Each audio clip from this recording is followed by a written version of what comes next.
Good afternoon, everyone. Thanks to all of our parents and families who were able to join us this afternoon. And we have families from pretty much all around the country and the world. So for some of you, it may be good morning, a late evening, but we appreciate wherever you are in the country or the world, we appreciate you being able to spend some time with us. I'm Dr. Fanta Av, and it's great to reconnect with all of you. This afternoon, our focus is on the academic experience. We know, like all of you, we've been on the countdown, and we know that on Monday, all of it starts for our students. We too are very excited to begin that journey with the fall. And I'm joined here this afternoon by my great colleagues in academic affairs who are here to talk to you about the fall semester, where we are, where we're going, and how we've spent the summer preparing for our students. It is important to know that we have received your questions, and so we will go through as many of them as possible. But also, please, for our families who did not have an opportunity to ask questions, know that we have the chat box that is available. So please know that you can still go ahead and ask your questions. And after we've gone through some of the questions, we'll make sure that we take those additional questions. So please don't worry. Lastly, I know that you've asked a lot of questions that are not necessarily related to academic experiences. We know that for our families, there's a lot going on, and I want to reassure you that there will be more communication coming out next week. So please know that next week we'll be sending out a memo, and we will be also doing social media postings about what are the services that are here to support our students, the range of all services that are here to support our students. Clearly, our colleagues will speak to some of them this afternoon, but I want to reassure you that you will be able to get access to that information along with your students. We know that that is very important to you. So don't worry about that. With that said, we're going to get started. And I'm going to pass this on to my colleague, Peter Starr. And before passing it on to Peter Starr, let me also remind our families that this is being recorded, and we will be posting this webinar as well, because we know that some of you will want to go back perhaps and revisit some of the perhaps the tips that were provided or information that was provided. So know that we will be posting this post the webinar. And with that, I'm going to pass it on to Peter Starr, who's the acting provost and chief academic officer at American. Thank you, Fanta, and welcome to you all. This has been, it's no accident, it's no exaggeration to say this has been a summer like no other for us at American University, but also for you and your students. We worked incredibly hard. If you've been part of our webinars earlier, you've seen how hard we worked on the AU Forward plan. We felt it was a terrific plan with a level of detail that was not matched by most of our peer institutions. And we're very proud of it. And there's a part of us that is very sorry that we can't offer a limited face-to-face experience to your students.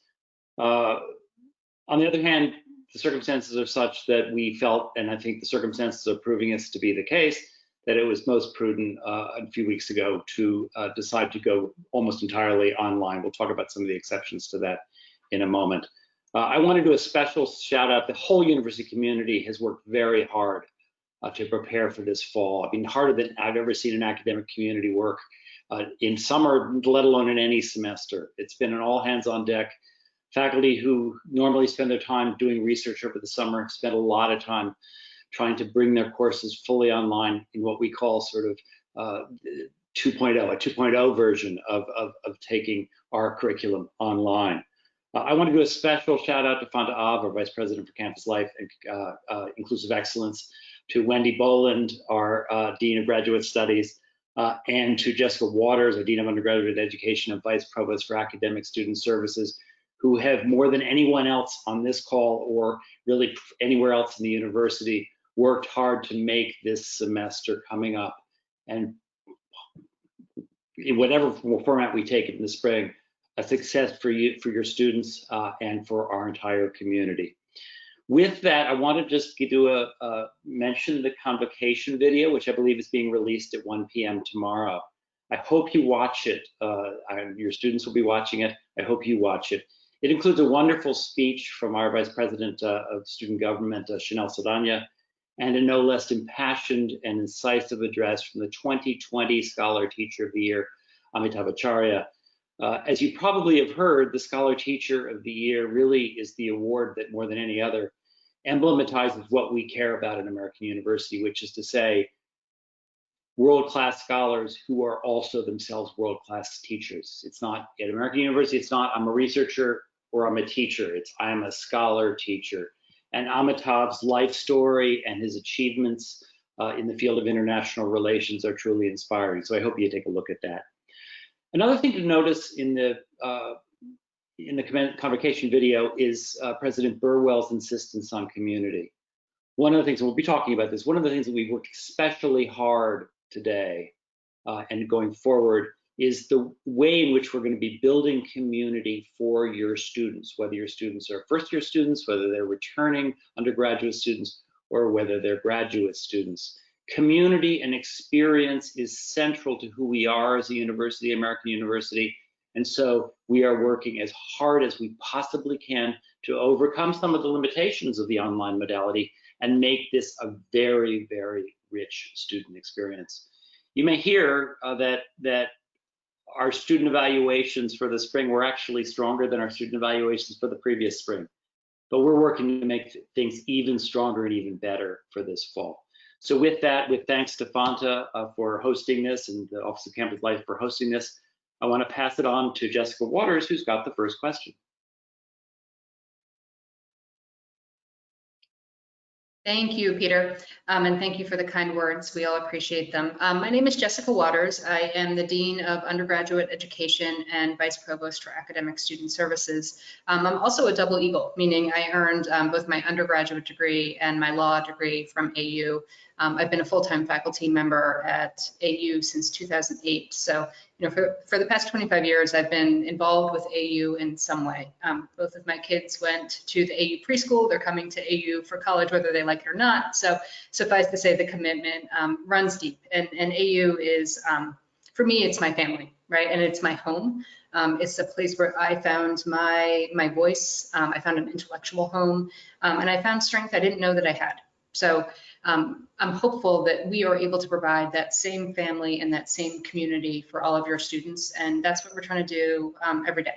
And so one of the first questions, and we're hearing this a lot, is how are you doing this? How are you making sure that the experience my student will have in the fall, you know, in the classroom and in finding community, how are you going to make sure that happens? And Provost Starr noted some of the challenges that we're all facing in work and in life and at home, but I also think we have found some real opportunities. I think at AU have pivoted and have said, okay, this is the way it's going to look for the fall. How do we seize this? And Provost Starr has used the term unleash our faculty's creativity, and I think that's what we've seen.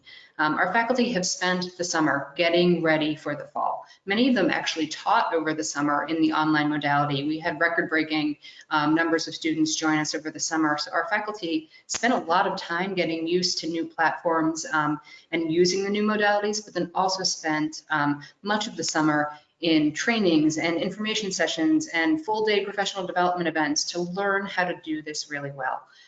You know, we know that our faculty continue to have the expertise and the knowledge and the pedagogical skills to engage students in a multitude of ways. And we've spent the summer making sure they know how to do that in person or whether they're online. And we've seen our faculty just step up and transform their classes.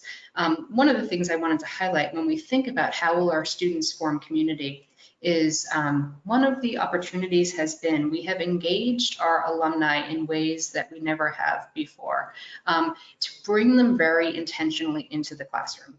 One of the reasons so many of your students chose AU is for that DC experience, right? The exposure to being in the room where it happens and having the access to the internships and the career opportunities.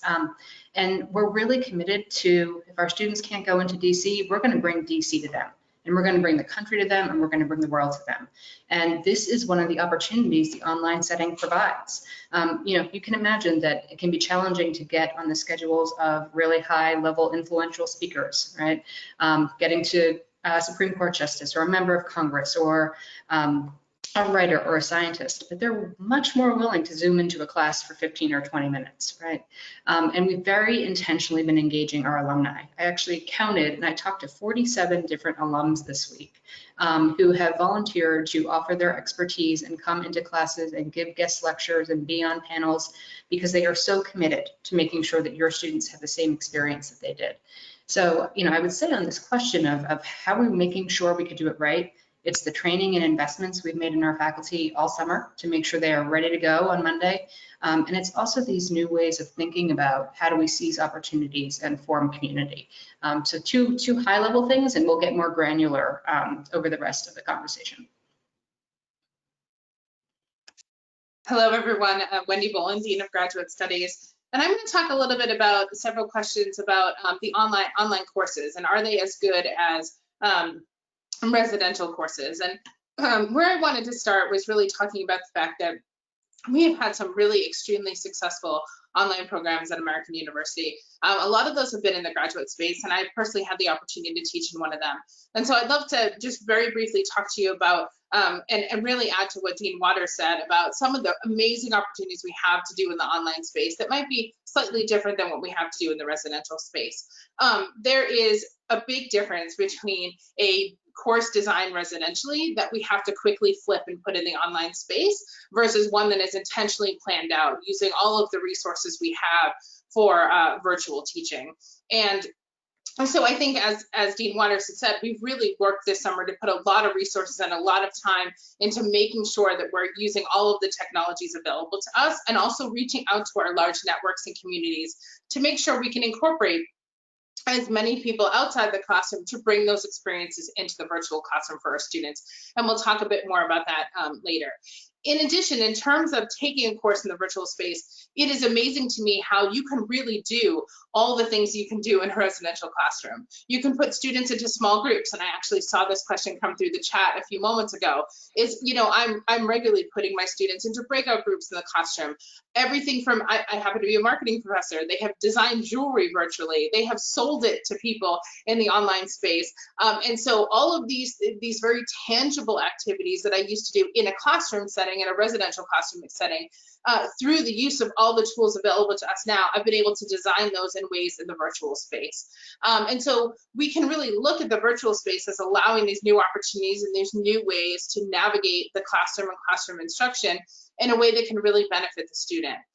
In addition, because we're in the virtual space, it allows for our students to really take the course in different chunks as they might wish. So, and what I mean by that is maybe a student wants to go through the class and they want to rewatch the class because they want to rethink about points and hear what the professor said, or they want to be able to review lectures that may be put up asynchronously a couple times, taking notes the first time and just watching it again the next time to help the information sink in. So the virtual space really allows our students to have a variety of techniques too to better their learning based on how they learn best, whether it's auditorily, listening to the class, whether it's visually looking through the class. And so the student is able to decide that and go through the class in that way based on having those things in the virtual space and recorded.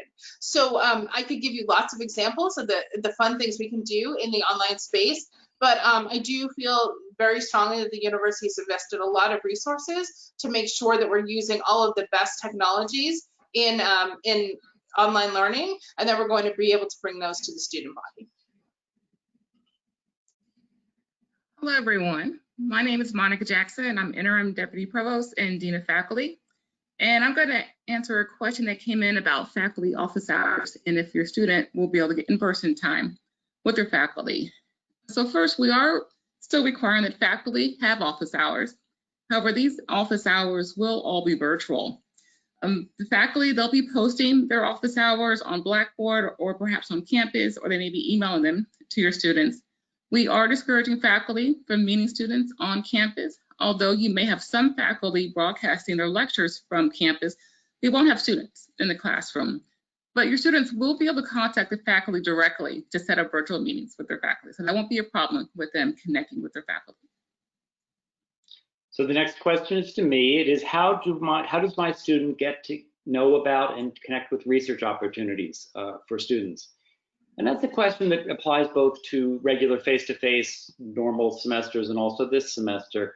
Usually research opportunities are made through a student taking a class with a faculty member with whom, whose research area he or she might be interested in, and getting to know someone coming forward and saying, you know, I really would like to work with you. So there's a lot of shoe leather, a lot of initiative that's required of students to really make the connection with faculty members. One of the things that I love to say, before being the provost, I was the dean of the College of Arts and Sciences, and we have the science departments and the art departments under the College of Arts and Sciences, obviously.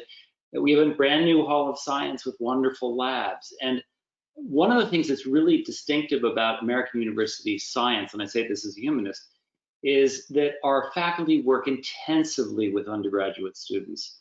36% of our faculty going into the Hall of Science have, in the last year, published a paper with a co-author who is an undergraduate student. And on average, they have 4 to 5 students in their labs at any one time. We'll talk, the labs themselves as research labs will in fact be open. So if they're in the DMV and they have a prearranged arrangement with the faculty member, they are likely to be able to do minimal, socially, physically distanced, mask wearing work with faculty members. But it all starts with that connection. It all starts with that knowledge of a faculty member and expressing to a faculty member your interest in working with him or her.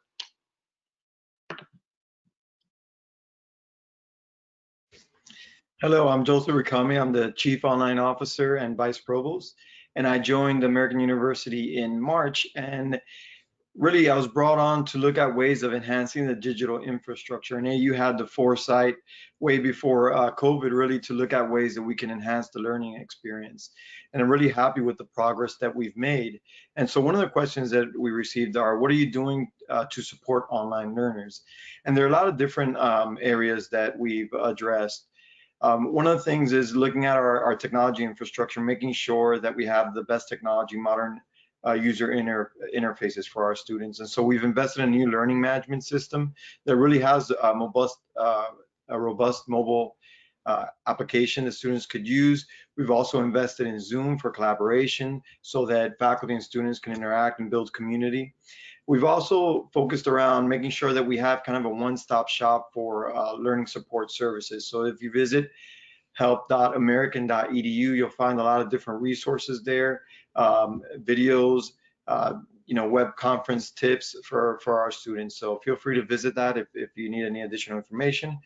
We've also done a tremendous amount of work with faculty in making sure that they get the professional development needed to use the technology. And so we've been delivering every week, we've been delivering different types of best practice workshops with our faculty. Another question that we received was, what kind of tech setup should we have at home to make sure that students are successful? And really, making sure that we have reliable broadband internet at home is a critical aspect. The university, the systems that we use really work, whether you have Mac, Chromebook, Windows PC, they're all going to work fine. We do recommend Chrome as the browser for use with the learning management systems. And then the university really provides most of the software that students are going to need. So for example, students have access to Google. They also have access to Microsoft suite of software that's available to them. Another question that we received was on the international student side, right? And so what about those students who are in countries that block access to certain software? And we've done a lot of different testing, to see what type of programs are not accessible. And we feel we've addressed many of them. I think what we're recommending is on a case-by-case basis, if students do encounter any issues accessing specific content from their country, to inform their faculty members or contact our support desk through help.american.edu, and we'll be able to troubleshoot that with them. We also encourage students to connect with a VPN from international sites, and so the university provides a VPN that students could download and use. We also have 24/7 support available for Canvas, and we have extended support hours for Blackboard as well. So if any issues, we're going to try to help resolve them as quick as we can. With that, I'll turn it over to the next question. So the next question involves what services we will be providing for upperclassmen and for graduate students. And the first place I'd like to start is in terms of our internship opportunities. So there's many people working to provide and find both virtual internships and properly social distance and safe internship opportunities for our students. And so there's most of these, of course, would be in the virtual space, and where we've refined a lot of our forms and our processes to make sure that we are working with companies to ensure all of the health and safety protocols that we have in place right now, and to help our students and guide them through those internship opportunities. In addition, we are doing a lot to provide research opportunities for all of our students. For those students who are working in labs and are in the area, we have a return to research protocol that is in place for students to be able to access labs and work in labs and participate in the research that they're doing. And so this is extremely relevant for graduate students, but also for upperclassmen students who are participating in getting those types of skills. We also put a lot of processes in place that for students who cannot be here and are working in the virtual world, who not only can do internships virtually, but who can also participate in labs and lab experiences virtually. We're able to send equipment and a variety of things that they would need to run experiments and do those in a virtual space, as we had talked about as some of the opportunities that and some of the tools that we can use for our online learning.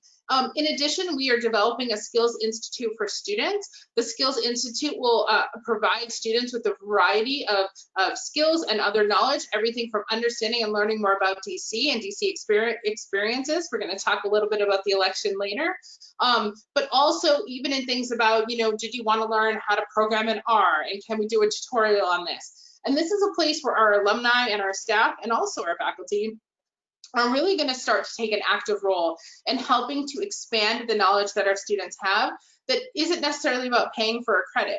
There's possibilities here that students could take some of these things for credits, but really to round out their skill set. So our students are prepared to go into the working world when they've completed their degree, and that they have all the skills they need to be successful. So we're really working on those pieces for our upperclassmen and our graduate students.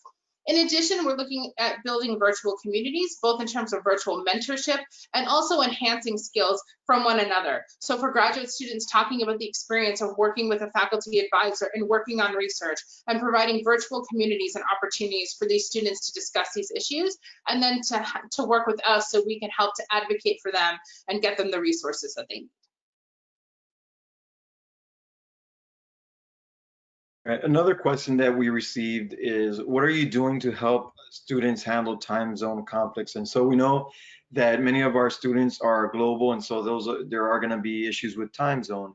And what we've been doing is working with faculty on promoting both asynchronous and synchronous learning experiences for our students. And so you'll find many faculty might poll students to try to accommodate and find the time that works for everyone. And where that's not available, providing different types of learning opportunities for the students. And so web conferences may be recorded and provided for students. Different types of elements and tools will be incorporated into the class.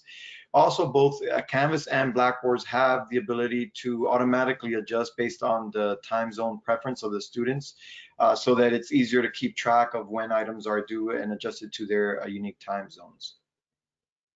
Thank you. So I'm seeing a lot of very thoughtful questions about how do I make sure that my student can get help, right? Particularly around first-year students. How can I make sure they connect with someone? How are they going to make friends? How are they going to find support services? What do they do if they're shy? And I want to give you sort of a couple of different pieces to potentially work through there.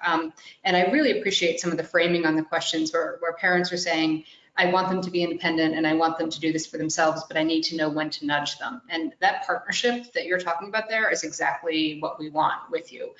We need our students to be acting autonomously and exercising that independence, but recognizing that they may still need that nudge and partnership from you and from us. So we're working in tandem there. Let's say a couple of things. Make sure, particularly for your first year students, they are connected with their first year advisor. Their first year advisor has been reaching out all summer, help them get registered for class, but is also their AUX instructor, so their orientation to AU class over the course of the fall semester. All of those classes are actually meeting tomorrow. So all of the first year advisors are meeting with all of their students tomorrow, and they're going to meet with their other students, the other 19 students in their sections. So it's a great chance tomorrow for students to connect with their AUX instructor and first year advisor. In that class, and in a lot of our first year classes, we have upper level students embedded in those classes. You'll hear them called peer facilitators, peer leaders, tutors, supplemental instructors. If a student is nervous about reaching out to the faculty member or nervous about reaching out to the advisor, that peer in the classroom is often it can feel safer for students to go to because it's someone who's close to their age and has been through the experience recently. So when you think about like lines of support, think academic advisor who can help with all the questions I'm seeing about the add drop period and about how do I add a class. Think about the faculty member, particularly in these small classes where the faculty member will know who your student is. If your student's not comfortable with that, think about the peers who are embedded in the classes, right? So like 3 levels of support right there. And then think about academic support resources. So I see some questions about, can my student get tutoring? Are those services available? And the answer is emphatically yes. If you go on our website, which I know Karen will pop into the chat for us for the Academic Support and Access Center, you'll see all of the different academic support services we offer. So you'll see, for example, that the Writing Center is fully operational and offering 100% of services. You'll see that our Quantitative Support Lab is offering the same. You'll see the link to sign up for an academic coach who can help students in particular with trying to figure out how do I adapt and be successful in an online environment. You'll see links to tutoring. You'll see links to sections of courses that have supplemental instruction, meaning upper level students embedded in the classes. So all of those services are still 100% available. They'll be available virtually, and you can find them all on the Academic Support and Access Center website. Okay, so the next question is what to do if your student has problems reaching their faculty member or their advisor. So as you've heard, our faculty are pretty engaged with the students. However, a student does have issues reaching their faculty or the faculty members not being responsive, the student should first reach out to the department chair. They'll be able to locate the faculty and assist the student. However, if you do have some serious concerns about the faculty in the course, please have the students reach out directly to me and I'll be happy to help with any situations. If the students can't reach their advisors, they have a few options. The easiest would be if they reach out to their associate deans, and they can find out who their associate deans are by going to their dean's website, and they'll be able to interact with their advisors for them.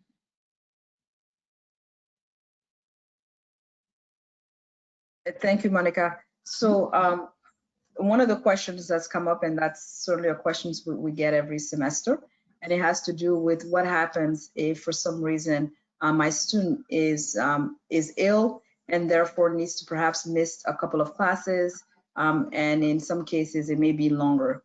What the answer to that is, as we've done previously, and certainly we have many who are new among our new first year students, so you're not familiar with this, but through the Dean of Students office, that would be the avenue that our students would be able to get the support.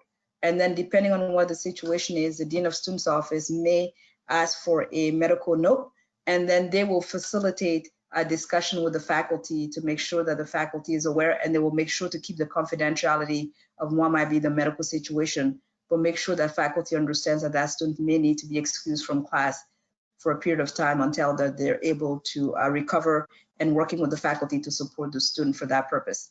I will put in a plug that for our parents, particularly for families that are new, you also may want to think about tuition insurance, right?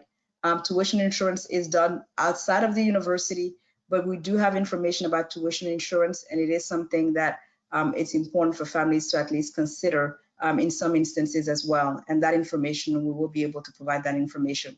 Going back to what Jessica talked about, rest assured that on Monday, we will be sending out a memo to all of our students, and we will be also sending a copy of that memo to you all as families so that you know what are the range of services that are being provided, including some of what Jessica talked about with the Academic Support and Access Center and some of our other resources. So we'll make sure that you get that information as well. Hi, I'm Nancy Dabbert. I'm the university librarian, and I'm going to answer the question that's been posed in the chat box. Will the library be open? It will be open in a variety of ways. If your student's going to be one of the several who are going to be on campus, Yes, they can book a time to come in and study for either 2 hours or 3 hours at a time. We again have distanced the library. 2 floors will be open to students, but we have many other high-touch services this year. We are digitizing assignments from the textbook collection that we have. We are attaching to that Blackboard or Canvas class. We are attaching the readings that your faculty members have requested for the students. If you need to borrow a chapter from a book in the library, we will scan that chapter, attach to an email, and send it to your student. If they need the entire book, we'll mail it to you. We will also enclose a prepaid mailer so it can be returned back to us. We are trying in every way to keep everybody safe, to give access to the collections, and to give access to our librarians. The librarians will come into the writing studies classes to talk about information literacy, but we will be available to your student 24 hours a day. They simply need to go to american.edu/library and go to the chat box. And so we will have people available to assist you regardless.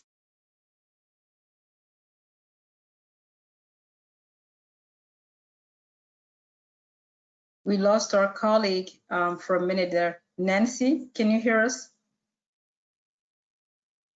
We lost our colleague Nancy for a minute there. We'll make sure we get back to her. We're going to go to the next question. Hello, everybody. I'm Max Paul Friedman. I can hear you. Thank you, Nancy, for your reply on the library. Did you have anything that you wanted to add? Students can find everything they need by going to the library website, and you'll find 24-hour service and instructions of how to borrow any book, any DVD or piece of software that you need. We'll be happy to help them. Very good. Thank you. Thank you, Nancy. I'm Max Paul Friedman, Interim Dean of the College of Arts and Sciences, and I've been so impressed with the wonderful work of our dedicated faculty who have put countless hours this summer into professional development and instructional design and learning new platforms and new software to create these online courses for the 21st century. And really, I wish I could take them all. We have a question. We have heard that a small number of arts, communication, and science courses will have periodic face-to-face class meetings. How will this work? And will my student be required to be in DC if they enroll in one of these courses? The short answer is no. All courses with periodic face-to-face meetings will also have a virtual alternative, so no student needs to return to DC.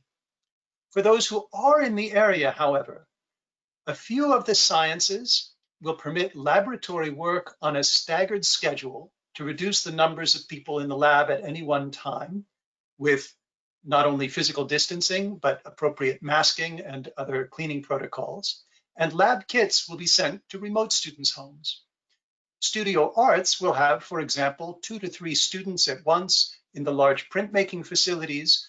They won't share tools as they usually do, and there will be streaming video for students who are at home and who will receive project kits sent by mail.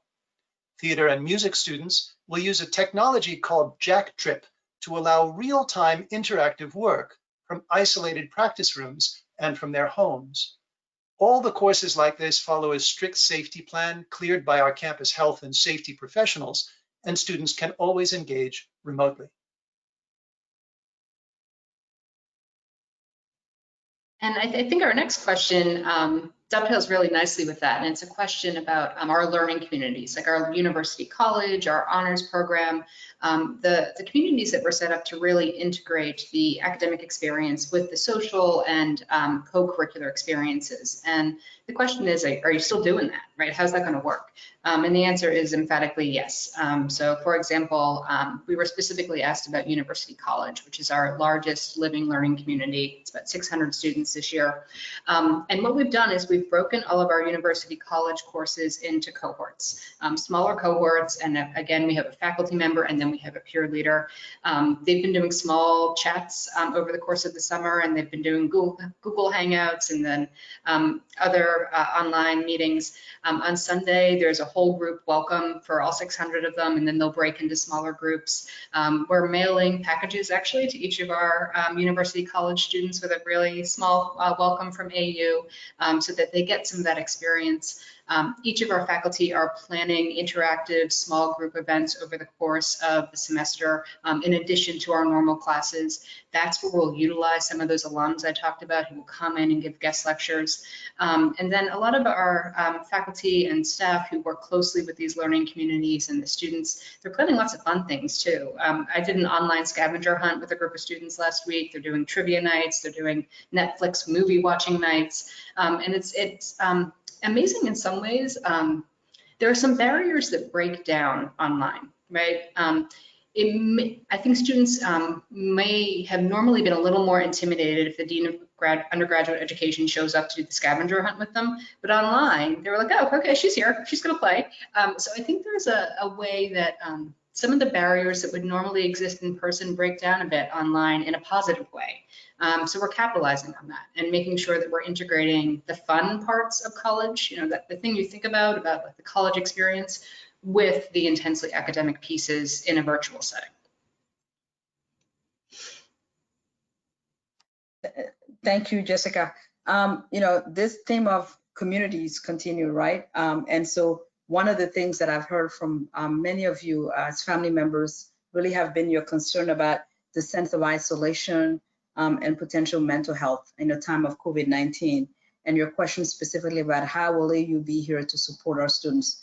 I'd like to answer that in two ways. One is that one of the things that we really do want to do is we know that we have some students who are far and near, and as Jessica mentioned, this idea of learning communities is really important, a notion, because we know that when students are in communities, when they're able to have peer-to-peer interactions, that goes a long way in their sense of belonging and their sense of having someone who's there for them. And so the more we can create those opportunities, we're very committed to that.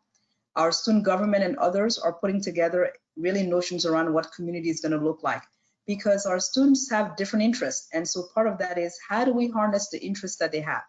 For some, it may be gaming, that's where they are. For others, it might be wanting to join the Eagle and wanting to kind of exercise their way to write. For others, it might be wanting to join a group that may be, you know, a band, one of our performing groups, etc. And so our clubs and organizations become avenue through our students for people to find community and to find a sense of belonging, and as I often say, to find their tribe. We know that that really does matter in a college experience. So know that those things are going to be available to them. The other thing, as well, as you've heard from Jessica, from Wendy and everybody else, is that our academic advisors and the team are here to support our students. So this idea of touching base with students on a regular basis just to check in, certainly for our first year students, the first year advisors are really in many ways, they're partners in that. They're taking classes with their first year advisors, all of that to really help with a sense of belonging and a sense of being part of a community is important. With that said, we also know that students will have variation around mental health. Through our counseling center, our therapists are putting together a range of resources. We are constrained by licensing issues with how you can exercise therapy across jurisdictions, but we're trying to find other avenues with platforms, with telehealth. And also we have a case manager that's been assigned to work with students so that we can do referrals for students when they're out of state. They may be in other places. And so they're leveraging the resources that are available so that we can make sure that we really pay attention to the mental health of our students. In addition, we also know that part of health is both physical as well, right? So our nutritionist is actually going to be available online. Even though we are moving to online, the nutritionist is going to continue to be available to some of our students. We will have through our rec and fitness center some things that are kind of esports related to kind of help our students. We know that movements and things are going to be really important because the relationship of mind and body are very, very important part of it as well. So that's sort of part, we're looking at health in a holistic way, but you will be getting more information about the resources that are here for our students.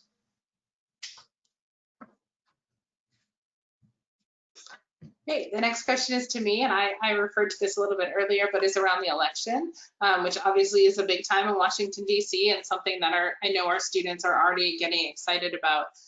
In terms of what are our offerings to really bring the experience of the election, of course, through speakers and other types of virtual events, our Skills Institute will be offering workshops and opportunities both prior to the election and for reflection opportunities post-election for all of our students. In addition, our School of Public Affairs is offering a series of events that are open to all, both for credit and some not for credit for all of our students. And they will also be providing training programs and information for our students who are interested in working at the polls and how they would go about doing that. So we will definitely still be incorporating the election into a lot of our offerings for all of our students.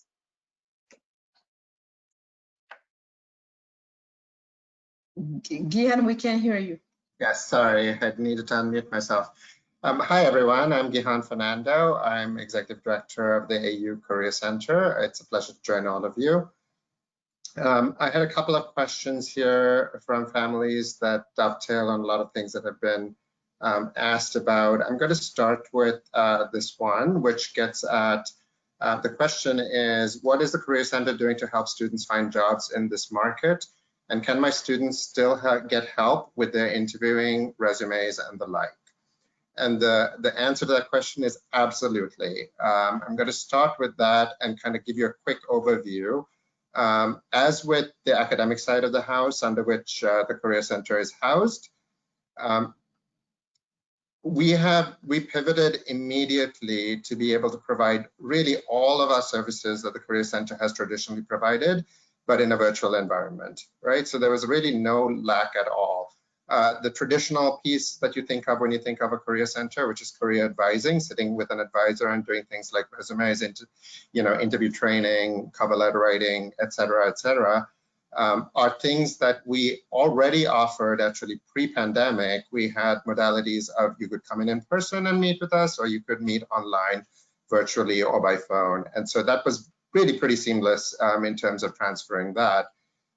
In addition, we have moved all of our employer engagement points, right? So virtual job fairs, employers in residence, as we call it. We have a whole really robust series of employers and alumni coming in from employers that our students are really interested in meeting with, and doing not a formal interview necessarily, but more a one-on-one networking opportunity.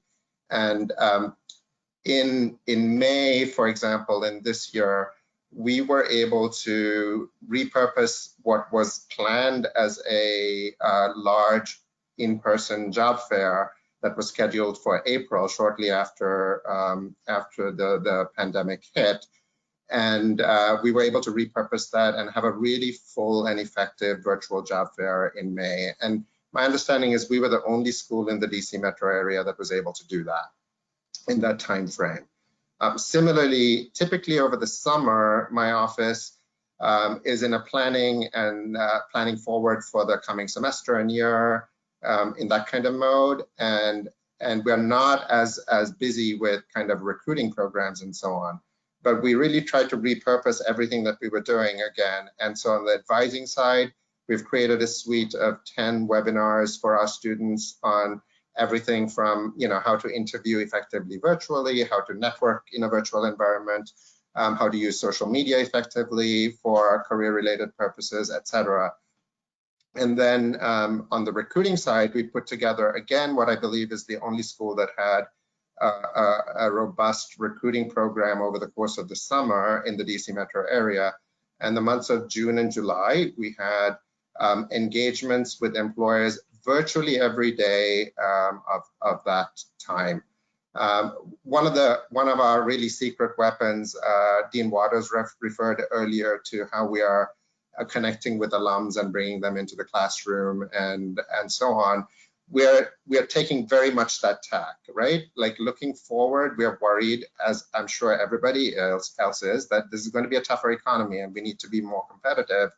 And one of the ways that we gain that competitive advantage is by really tapping into our community. And that community begins with our alumni, who have been terrific.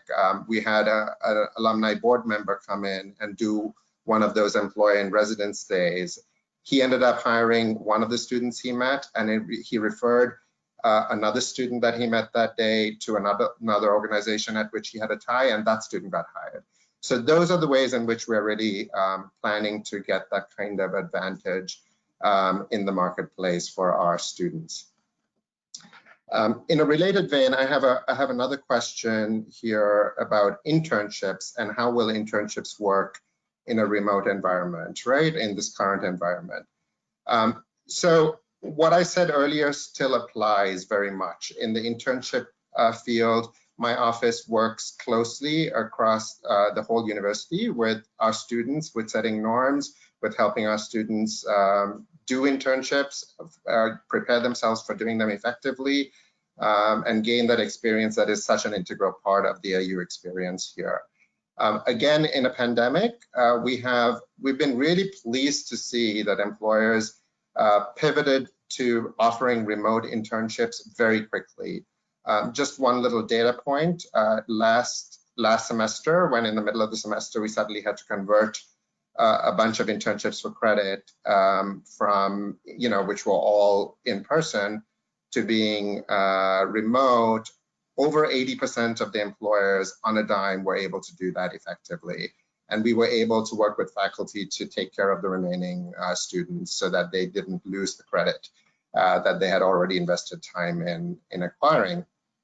We have also, so far, we have been pleasantly surprised at the number of internship postings that are taking place, right?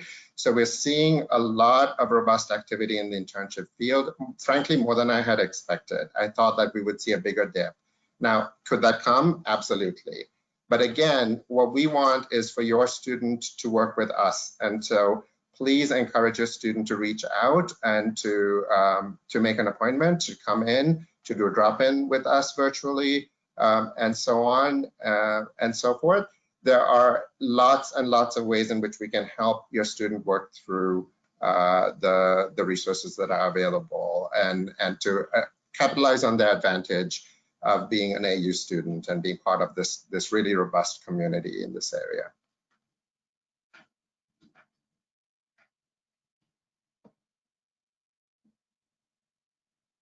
It's the question about what services will be available on campus. We will be sending out a memo with a list of all services that are available on campus, as well as, again, all the services that are available online, so that both for our students who are not in DC, they know the range of services, and for those who are local, they know what is available to them. So please stay tuned. On Monday, we will be sending that, and it will also be available on the website. Thank you. Great. Thank you so much. So we're going to try to answer as many of these questions as we can that are coming in. I think some of them have been answered, but we'll continue. We're typing answers, and we're also going to talk through some of them. So the first one I'd love to give probably to Peter, I think, but in terms of faculty standards and things that we've set for our faculty, so I guess Monica or Peter could jump in on this, in terms of ensuring that our professors are not just putting up pre-recorded things and not interacting with our students. And so, will there be mechanisms for students to provide feedback to us anonymously so that administrators can know what's going on in classes if there's any problems? I'll take that. Yes, absolutely. And generally speaking, it goes back to something Monica said earlier.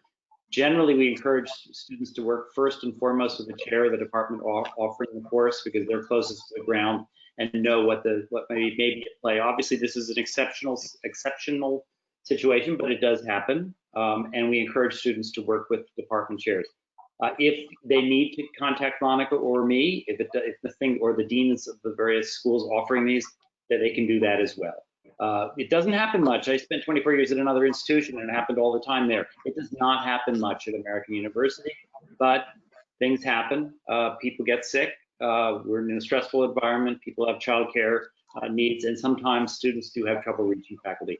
So we are here for you and for your student in order to get everything squared away and everything back on track. Thanks so much. Jessica, if you could talk a little bit about how you might suggest for students who are a bit more introverted, ways that they could feel comfortable talking in class, and also in terms of feeling supported if they need some online tutors or additional resources. Thanks, that's a great question. And I think it's really important that all of our faculty and that all of us are recognizing different learning styles, right? And in some ways, the online setting allows for that in a more organic way. So students will be in, for example, a Zoom or a webinar like this. And we've worked with our faculty to talk about the different ways that students can engage. For some students, that may be being on camera and participating orally.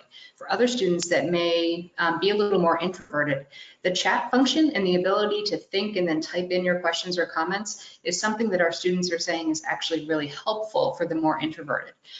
We've also worked with our faculty to talk about using the different platforms to do smaller group work. It's one thing to have a discussion with 19 people. It's a really different thing if we then do go into breakout Zoom rooms and there's 3 or 4 students in that room. Students tend to feel more comfortable, and then we bring the whole class back together. As I noted before too, really using those upper level students who are in so many of these classes, they've been there recently, right? And they can help talk through what the transition is like and how you build that sort of resilience muscle. So I think all of those ways are ways for our more introverted students to engage. And again, on the question of tutoring and other services, go to the Academic Support and Access Center website and you'll find links to all the different ways that students can make appointments. If you have a student who you think is really concerned about that online engagement and how can I succeed academically, strongly encourage the student to make an appointment with one of our academic coaches. They will do individualized sessions and they can actually go through syllabi for the semester with the student and say, okay, you've got these 5 things due. How do we plan this out? How do we make sure you're set up for success? So please do take advantage of that resource. Can I ask you to add to that quickly in terms of the resources for students who may not have the technology capabilities that they might need and the approach for students to request those from us? Yeah, I'm actually going to throw that to Joseph because he's been so centered to this work with our technology task force. And I'm going to add on to there, Joseph, for you in terms of hurricane season coming and the potential that students may not have power, what would we suggest that they do? Sure. On the question of the hurricane, I think it's advisable that they inform their faculty members ahead of time. So if it's approaching their community, just letting them know if they need some accommodation ahead of time, and the faculty member, I'm sure, would be happy to work with them on that. And on the side, if students have any particular needs from a technology standpoint, I believe the CIO's office has set up a process for students to request to submit any special accommodations that they need or support, and we'll make sure to share that information here in the chat shortly when I pull up the email contact. I can add a little more detail on that one. So we've set up, we're calling it our tech task force. Maybe Karen, you can put the tech task force email in the chat. But any member of the community, if a student is struggling with internet access or struggling with software, we have a task force that is set up to troubleshoot those for individual students. So can help with access issues, software issues, computer issues, recognizing that's so central to success. Can we discuss where we should, oh, sorry. And again, the tech support information will be part of the resources that we share on Monday for students to know where to report to. If we have students who are not sure about textbooks and where to get textbook information, the first place to go would be to look at the bookstore and look up your classes and see if there's textbooks linked. Also to look for the syllabus if it is listed on the Blackboard site for that course. And of course, feeling free to email the faculty member to see if there are certain required materials. And our faculty are working to get all of that information up.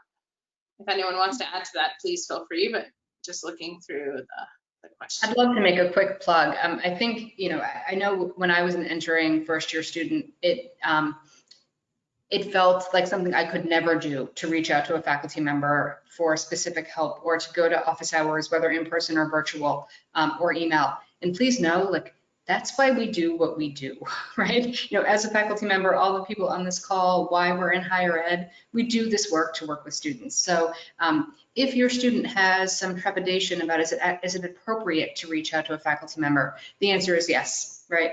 We actually do a whole unit in our AUX class, an exercise on how do you appropriately reach out to a faculty member, and like, what's the email etiquette, and how should you use office hours. But please encourage your students. That's why we are here, and it is entirely appropriate and expected and welcome that they reach out to faculty members. Wendy, the other thing the student can do is contact the library to see if the library has the textbook in its collection.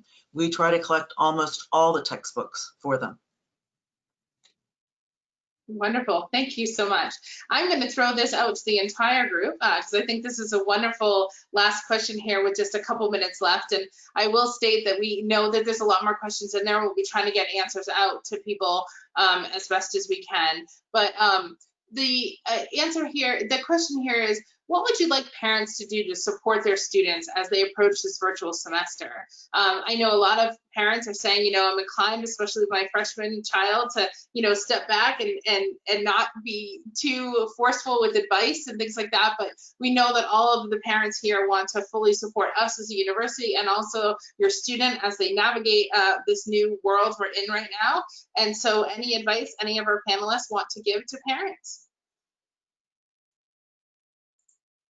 It's a loaded question. I'll start, Wendy. We did this for the commencement speech, and all of us were asked what advice we would give to the students who graduated. And my advice for that is the same for the students who are starting with us at convocation as for the students who are ending with us at commencement, and that is, don't be afraid to fail. You know, when you start to ride a bike for the first time, you are not going to ride 10 miles the very first time you put yourself on that bike. You're gonna fall, you're gonna pick yourself up, and you're gonna do it again. And it's the hardest thing to do for students sometimes, but it's absolutely critical, because if you don't fail sometimes, you're never gonna succeed. And it's really important that our students know that going in. Not that this is the most supportive university that I have ever been associated with by orders of magnitude. I mean, orders of magnitude, and I hope that everybody who's been on this call has heard this from our administration, our faculty, our staff, everybody on this call, and everybody else around this university. But that doesn't mean that sometimes it's fine just to have something not go right and then pick yourself up and do it again. I would say tied to that is perfection. It's okay to not seek perfection, right? At a time, you know, there's no playbook for the time that we're living in. And so what I often have said to parents that I've had conversations with and students is give yourself some grace.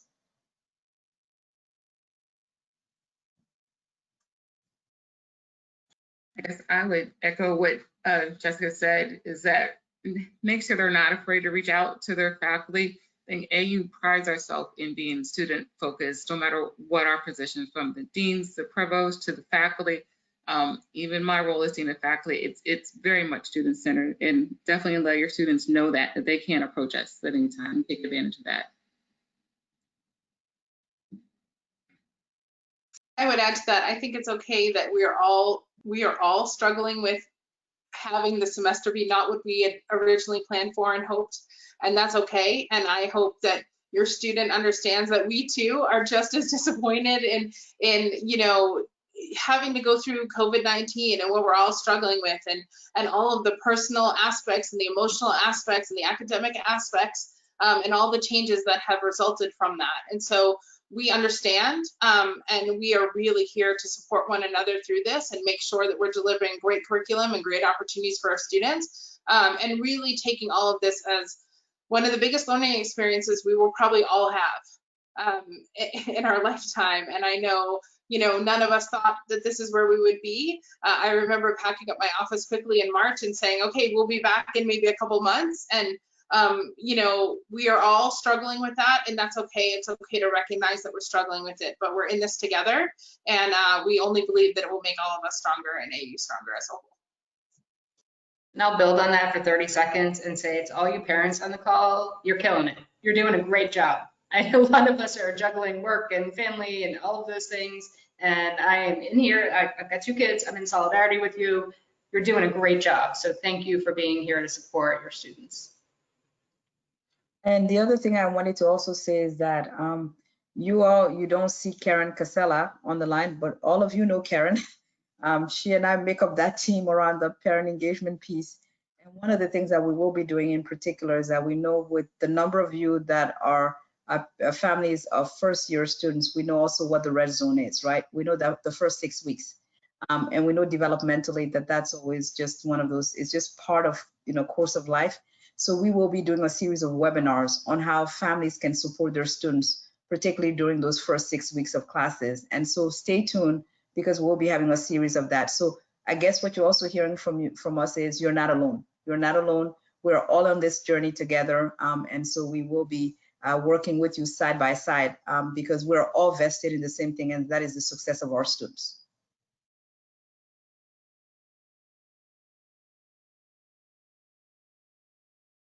So with that, I think we thank you for joining us. Thank you, Fanta and Wendy, for helping to moderate. Thank you to all my colleagues. And above all, thank you to all your parents for all you do and for sending us such wonderful, wonderful students that we very much look forward to either meeting or becoming reacquainted with after the summer. And we will see you in whatever modality we can see you shortly. Thank you very much. Thank you, everyone. Please be well and stay safe. Thanks again.